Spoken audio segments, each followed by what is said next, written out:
Good early AM. This is an emergency video. I'm releasing this to both of my audiences. So just pay attention. I don't have time to do enough for both audiences, but I wanted to do a universal one. So congratulations, because I'm doing this before I go to bed after a live that I did. So I just show you an emergency in the 30-minute time frame, and this is very bearish when this happens, unless this can immediately pull up, which I don't know.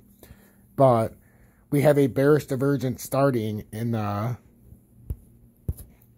Bitcoin.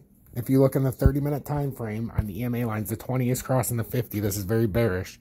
This is an early signal and warning to get out of your positions and sell. Because if this pulls through, this is going to have a substantial drop. And this is going to act like a right shoulder right here. And it's just going to fall through after. And it's probably going to come down to the uptrend at minimum. And it makes perfect sense. But if it comes back into the channel and uses this as resistance, then you could potentially fall back down into that area we keep seeing at 39,200, 38,800. So pay very close attention to this, because this is breaking news. A bearish divergence has started. The 20-day has crossed the 50 in Bitcoin and Ethereum. You can very clearly see the 20, which is the red, crossing the 50 in the orange. XRP almost crossing the 100 now. XLM hasn't started its bearish divergence yet, but you can see by the rest of the market that it likely will. You've got Matic in the same position. Hasn't started it yet, but it likely will after being rejected at the 20-day if the market continues down. We like to lay traps everywhere, ladies and gentlemen. So we're going to see if this continues or not. But look at that, excuse me.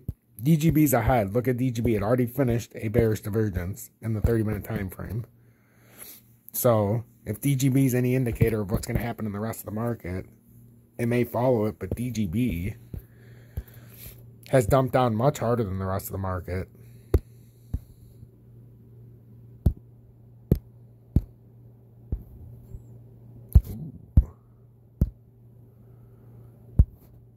DGB is starting to get wow, DGB's in a actually pretty not so bad spot here. It's starting to break down into areas where it's going to start to be desirable here. So pay attention to DGB. DGB's breaking down pretty hard. But like I said, pay attention to these bearish divergences, because if they continue, Bitcoin won't have much upside past 42,553, unfortunately. So hopefully that this doesn't play out, but this is just a warning that this is what's showing, and a bearish cross has in fact happened on Bitcoin and a couple others.